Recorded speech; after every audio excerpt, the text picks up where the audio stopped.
From across time and space and throughout the multiverse, listen as two generations of comic book readers come together to discuss a single character or event that shaped pop culture as we know it. Let Your Geek Side Show presents Then and Now with Susan and Kitty. Hey, what's up? This is Susan. And this is Kitty. And today we're trying our luck and talking about a mutant master of probability manipulation. Born to be a weapon, she beat the odds and... It says honed, but I read it as oned. And I was like, and she oned. Yes. She beat the odds and honed her strange powers to become one of the deadliest mercenaries in the Marvel universe. We're off to a great start. I know. We just nailed it right there. Whether she's striking out on her own or working as part of a team, you want her luck on your side. This is Domino, Then and Now. Wow. Her luck was not on our side reading that intro. No, it all had to do with, I was just like, why did she won her powers? Oh, there's an H there. I'm sorry. I put a lot of puns into this one. What? Kitty put puns in here? The jokes were just so easy. Yeah. Well, this is awesome. I'm super excited. When we decided to do Domino, I was so all on board because Domino, I have this girl gang of ultimate Marvel lady squad goals, and Domino's on my team. Marvel Ultimate Lady Squad goals. Can I get that on a t-shirt? Yeah. Oh my God. That would be awesome. We could totally do that. But Domino's definitely been on my team. She is the first cosplay I ever did. Aw. I know. You never forget your first cosplay. I know. You never forget your first cosplay. Black Widow was mine. Really? So, yeah. I thought it was Ant-Man. No. Ant-Man came was way after Black Really? Widow. Yeah. Huh. Neat. Anyways, so Domino was mine. And I've loved Domino since I want to say somewhere in the middle of the 90s. Smack dab in the middle of the 90s. Nice. My first introduction to her was X-Force. So it passed everything that happened with her and the New Mutants and Cable and Six Pack and that stuff. I started liking her once she joined the New Mutants. So my kind of knowledge about her comes from that. And then of course all of her really kind of aggressive and violent stuff that happened in the 2000 early 2000s that 2000s. That seems to that's peak Domino right there. Yeah, the 90s and the early aughts for Marvel seems to be a good time for a lot of the mercenary characters. Yeah, when Chris Yost took over writing her, I was just okay, he gets kind of what she's about in this way that hadn't been really done before, and I think he expanded on her powers. And then we see once again starting, last year with the resurgence of her comic book, her solo series, and Deadpool 2, which is what you're going to be talking about. Yes. When I feel like Gail really kind of took Domino in a new direction, gave her a brand new costume. And gave her some interesting added elements to her backstory that may or may not really stick in the long run, but it's just kind of cool to think about. Yeah. And I will go into detail on that later, but let's break it down to basics. So Domino, for those of you who may not be listening, who is Domino if she's on your Ultimate Marvel Girl Gang squad? So Domino is a mutant. She was part of Project Armageddon, and she was actually the only survivor of said project. Yet another one of these scientific cloistered organizations trying to create a perfect weapon, whether it is a mutant or a super soldier or a whatever you want to call it. Like gamma radiation. Because those always work out so well. Yeah, it's you guys, have weapon 13 and you still haven't figured it out. And then, now there's X-23. So there's seriously, you guys... Come on, stop with the human experimentation in Marvel Comics. Anyway, so she's part of Project Armageddon. All the members who entered into the project died except for her. And she only in quotes, that's how I say it, because they considered her luck power to be a failure. They did not think of it as something that would be considered kind of weaponized. How do you weaponize luck? Luck's not a superpower. Yeah. Yes, it is.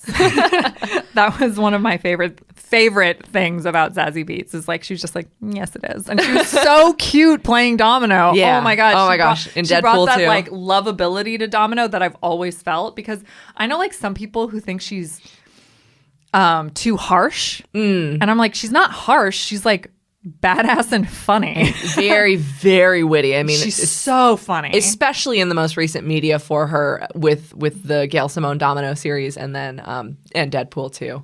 And P.S. I feel and this is something that's an attestament to how well Gale writes the character is sometimes the character sounds like Gale. You know, because Gale is so smart and so witty, especially if you read her Twitter, you understand that this woman's cleverness has no bounds. Right. And that's kind of, she's put a lot of that and a lot of herself into Domino. Yes. It makes Domino stand out a lot in that book. Yeah. I also see a lot of what I feel a lot of Gale in Outlaw. In that book, she does have her female posse, and we're later this year we're getting another team up book called not Dead. Sorry, I was like Deadpool Mercs for Money. No, Domino Hot Shots, and so that's also like talk about girl gang goals. That's going to be Domino, Diamondback, Outlaw, Black Widow, White Fox, and a newer character. I believe she's newer. I'm not familiar with her. Atlas Bear. I'm not that familiar. Atlas Bear has been in the Domino series right now, so I know who she is, but I didn't know if she existed outside of the series or not. But she's a Wakandan warrior with the strength of a bear.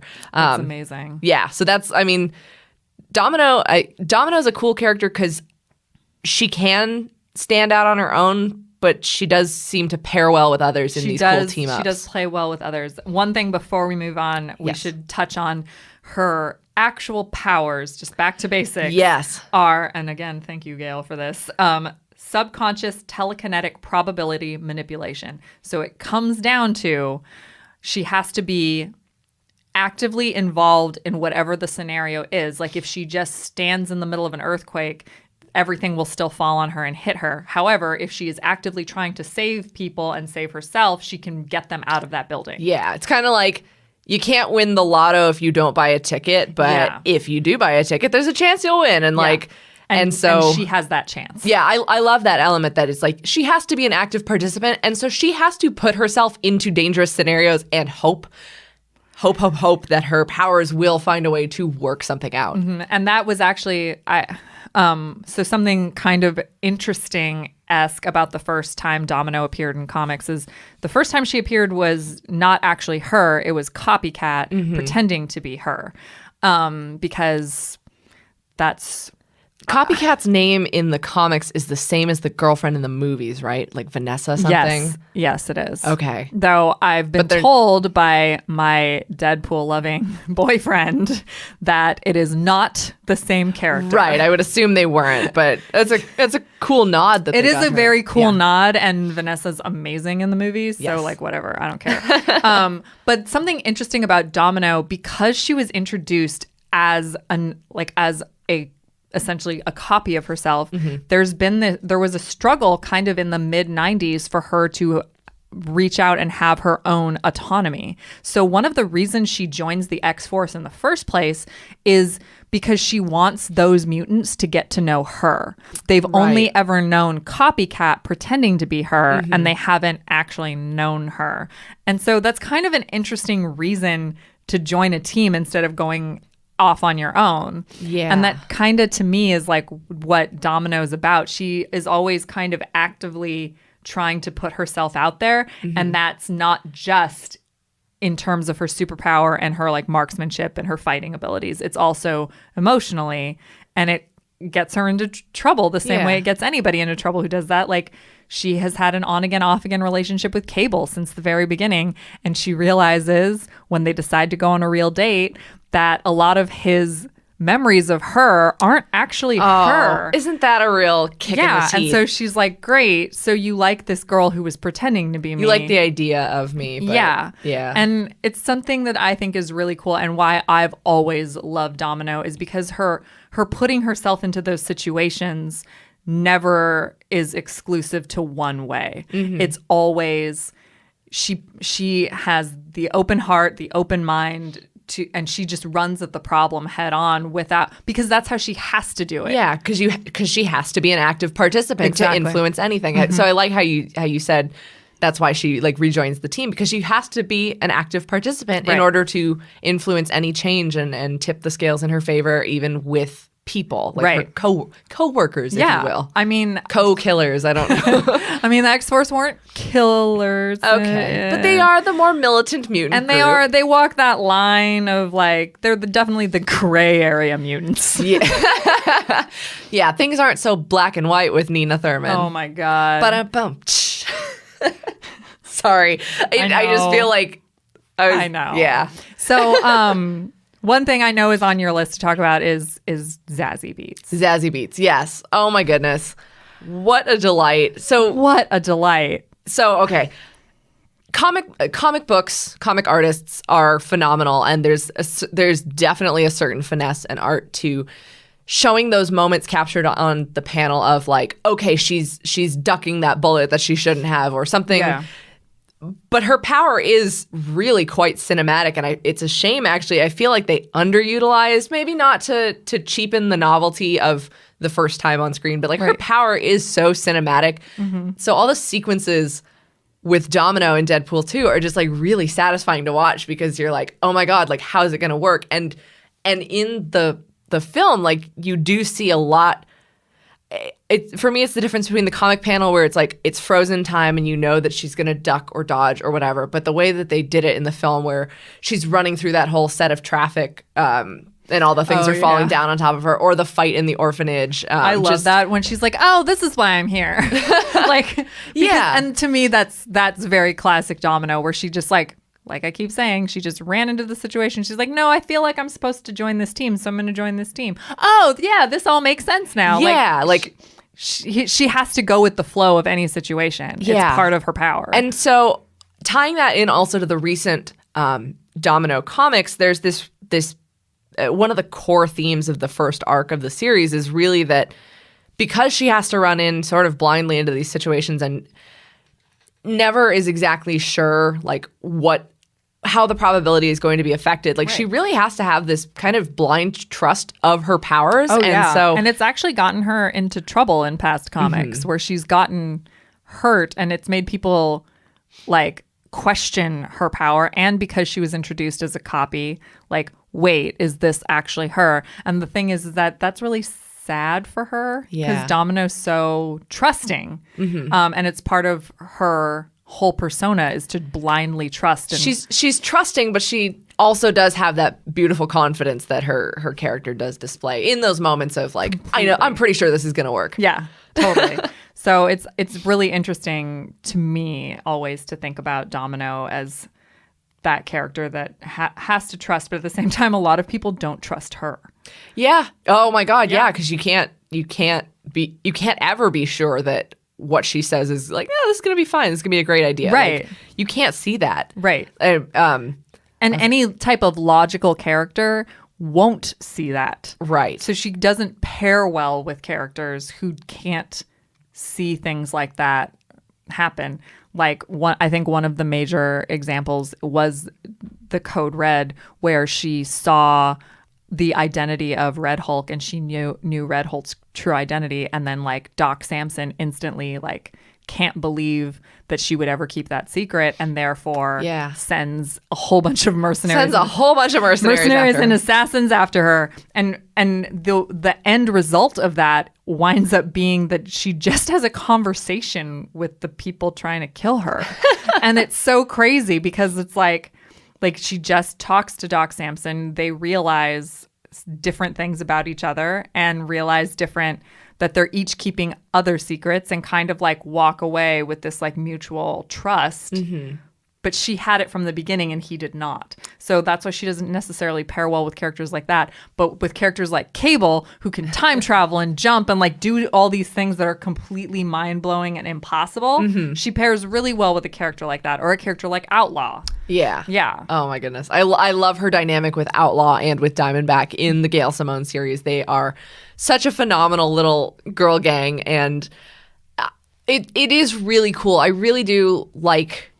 I first of all love Gail Simone, love her writing. I really do love what she's doing with Domino right now. But I know that I also don't have as much of a background as with the character as you do. That's fine.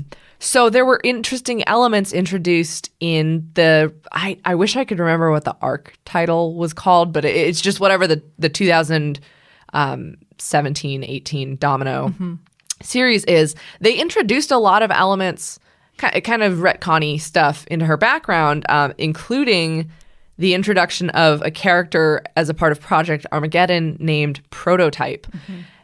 And so, I mean, especially with all the media that's like, it was summed up so perfectly in Deadpool 2 with Domino, or Deadpool's whole disbelief of like luck powers aren't real. And she's like, no, actually, it's like a real power.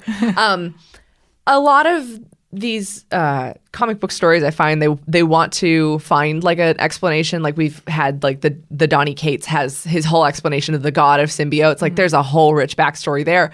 And so it's interesting to see the reaction, and I'm curious if you have any particular take on going back to an element that was previously just like accepted and just saying, yeah, this is how it happened.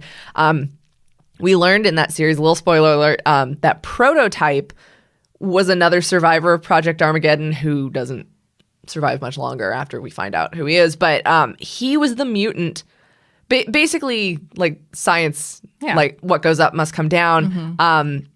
He was the inverse of Domino. So every fall that she survived, or everything that she shouldn't have survived, he would just be going about his day and like his arm would shatter. Like he was the opposite effect of everything that happened to her. Like they were like fated together. And like, so that was super. I instantly am thinking of like Mr. Glass and Unbreakable. Like basically that. Okay. Yeah. I haven't gotten to the part where Prototype's introduced yet because I'm only. Sorry. No. I don't mind. To me, like comics are an ongoing thing, and spoilers in comics to me are not the end of the world. I mean, because you do have to see how it goes down. Exactly. You still have to see how it goes down. There's still like a whole story arc afterwards, like the fallout from it. But mostly I've just read Gail Simone's like initial arc. Yeah. I think I'm only like 6 issues in, so I'm like a whole year behind. Yeah. So the idea that her powers would have an equal and opposite reaction of the person who takes the consequences for everything she does. That's interesting. How does again, now you made me want to like read because you made me want to read because now all I want to do is I want to know how that affected Domino emotionally.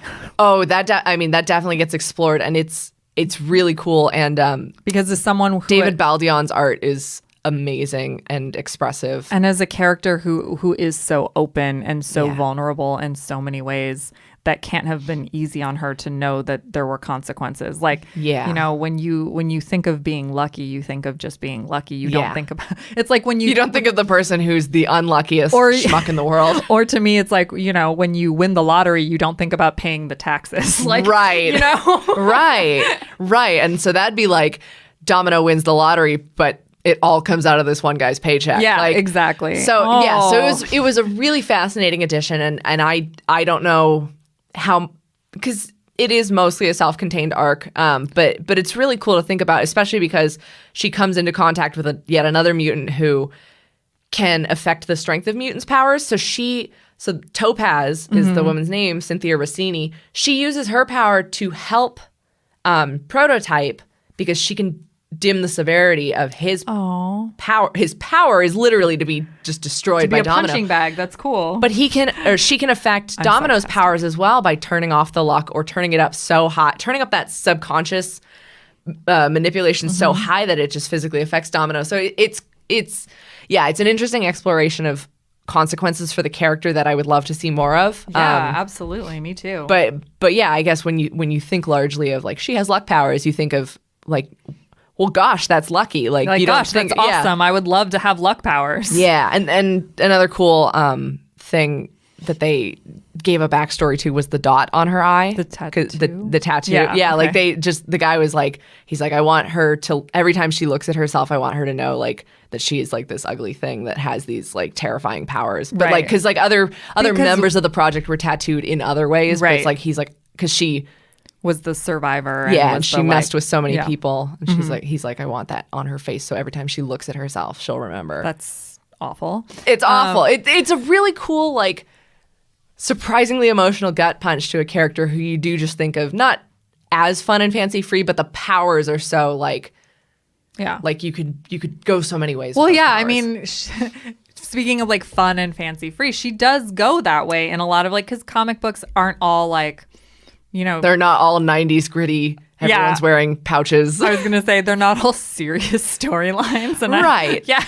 And that seems like such a weird thing to say about comics, but there are very serious storylines. And then there's like the fluff stories where it's stuff, you know, like I mentioned earlier, like Domino and Cable go on a date. Like Domino gets mistaken for a vampire because she's so pale. Exactly. And it's like, that's another thing is her skin. Like her skin is like chalk white as a result of her, you know, like a Project Armageddon and stuff like that. But it's things like one of my favorite Domino storylines ever, and you can't really talk about Domino without talking about sex and violence, because that her pairing with Wolverine and having someone like Wolverine trust her is key, because Wolverine is such like a staple to all the X-Men. Every mutant knows who Wolverine is. Like, so to have him trust Domino and to go with her and to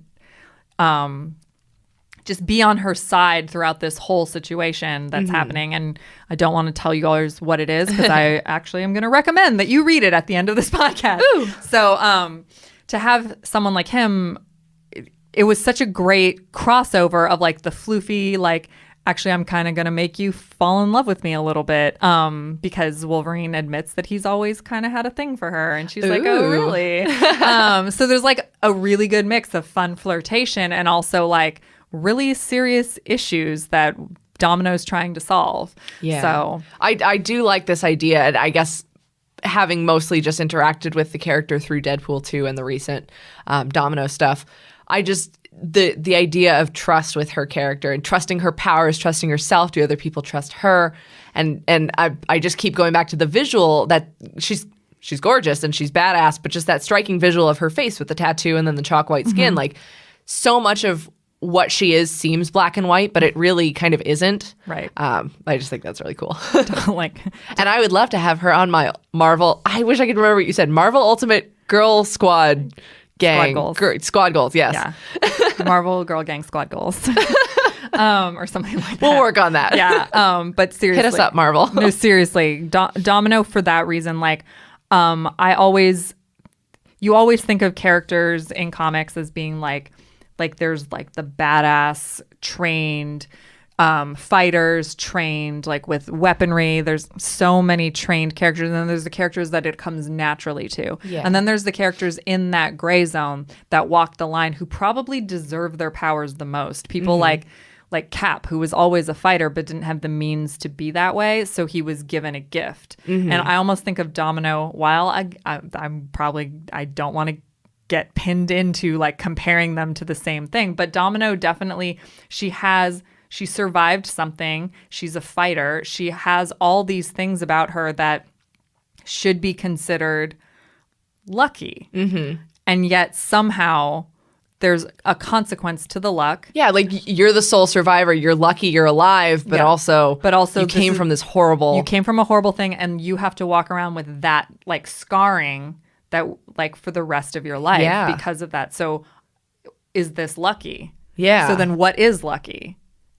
Well, Domino. I mean, and I mean, so many of these characters, even with a character like Cap who does deserve his powers, you can see his powers. Like you can see the effect of his powers, or like Luke Cage, you can witness that visually with a bulletproof skin, or just like characters that you can see and then trust in their abilities. Right, like Jessica Jones punches a wall and it goes down. Yes, like, and you can see that, and so with Domino, you just kind of have to have that blind faith that it's going to work out for her, and therefore, if you're on her side, it's going to work out for you as well. Yeah, and it's really interesting. It's also really interesting to watch Domino make choices in the books. And that to me is something that is entirely fascinating about anything regarding Domino. Like when the X-Men split, she doesn't choose Wolverine's side, even with all their history. She chooses Cyclops' side. And it's really interesting to see the fallout of that choice. But like it was the right choice for her to make. So is that lucky? I don't know. Yeah. That's why Domino is always just completely fascinating to me. There's But two sides to every coin. two sides to every coin. But they are part of the same coin. And you also have to flip it. You have to flip it. Oh, and then there's if your coin lands on its side, then whatever. Yeah. Then I guess you're lucky. Yeah, then I guess you're lucky. So if fans are looking to follow Domino's early adventures, I would say check out early X-Force books from anything from the 90s. Her first appearance was in New Mutants 98, same as Deadpool's first appearance. But like I said, that's copycat, not actually her. If you want to, I personally enjoy Sex and Violence. That's a soundbite that's going to come back to haunt me. But by Chris Yost, it's super good. It's a Wolverine Domino team up. Yeah. And then anytime she appears in any of the X-Force books, I definitely would grab onto those. They're fantastic. And then for modern stuff, definitely check out Deadpool 2 if you want to see some like really cool cinematic in-action, live-action versions of her powers. Zazie Beetz is phenomenal. God, she's so good. And then I dropped the ball on this one and forgot what the first arc is called, but basically any of the modern 2017, 2018 Gail Simone on Domino. She has the white costume. That's how you'll know. Just walk into your comic store. Like if you're searching it on Amazon, look for the white costume. And if you're like going into your comic store, just say Gail Simone Domino. And then if you're really looking for some new Domino stuff, keep an eye out because later this year, Domino Hot Shots will be on the shelves. And I definitely will be. That's an Ultimate Marvel Girl Squad gang. Definitely, squad goals. yes, definitely squad goals. I don't think I ever goals. once said it the same way that you said it. I don't think I said it the way I said it the first time, so I'm gonna have to listen to our own podcast to figure out what I said.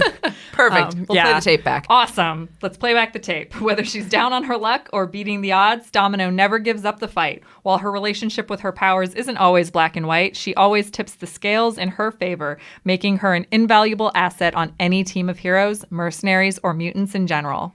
In spite of her checkered past, Domino is a badass fighter with the luck and skill to stand out against anything you can throw her way. Thank you so much for joining us today because that's Domino Then and Now. Do you enjoy listening to Then and Now? We are proud to bring you pop culture content completely ad-free, but that doesn't mean we don't need your support to help us keep going. Please take a moment to leave us a 5-star review on iTunes, Spotify, or your favorite podcasting platform and help spread the word about our podcast. We welcome fan feedback. Email us at podcasts@sideshow.com with your thoughts and suggestions for how we can make our shows even better. Please tune in for our other pop culture podcasts. See if your fan favorites make the cut in the Geek Culture Countdown, a bi-weekly podcast featuring pop culture top 10 lists. Hear exclusive interviews with celebrities and pop culture industry leaders as they let their geek side show in Look Who Showed Up. Then get all the latest pop culture news with our daily briefing, a 2-minute breakdown of the biggest geek headlines perfect for your Alexa or Google News briefings. We wouldn't exist without your continued support. Thank you for listening, and don't forget to let your geek side show.